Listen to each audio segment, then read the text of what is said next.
शिंदखेडा तालुक्यातील नरढाणे येथे जाती तोडो समाज जोडो या कार्यक्रमाचे आयोजन करण्यात आले होते। हा कार्यक्रम समाज मंदिरात उत्साहात पार पडला।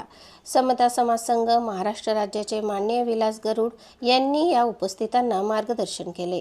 त्यांनी महात्मा फुले, छत्रपती शाहू महाराज आणि डॉक्टर बाबासाहेब आंबेडकर यांच्या विचारांची आठवण करून दिली।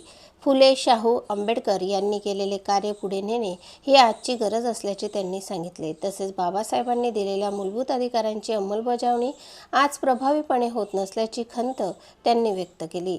बहुजन समाजातील लोकप्रतिनिधींनी या अधिकारांच्या अंमलबजावणीसाठी अधिक सक्रिय होण्याची गरज असल्याचे त्यांनी नमूद केले। समाजातील एकता टिकवण्यासाठी मूळ विचारधारा समजून घेणे आवश्यक असल्यावर त्यांनी भर दिला। कार्यक्रमास बहुजन समाज पार्टीचे महाराष्ट्र राज्य प्रभारी राज चव्हाण, आदिवासी नेते दीपक अहिरे, मांडळ गावाचे सरपंच कैलास आखाडे आणि प्राध्यापक वेंदे सर यांची प्रमुख उपस्थिती होती।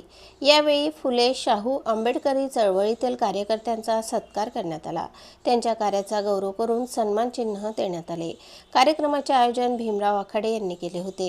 कार्यक्रमाला मोठ्या संख्येने आंबेडकरवादी बांधव उपस्थित होते। जाती तोडो समाज जोडो या संदेशातून समाज एकतेचा प्रभावी विचार उपस्थितांपर्यंत पोहोचवण्यात आला। प्रतिनिधी नवनीत बागलेसह स्वराज्य न्यूज, शिंदखेडा।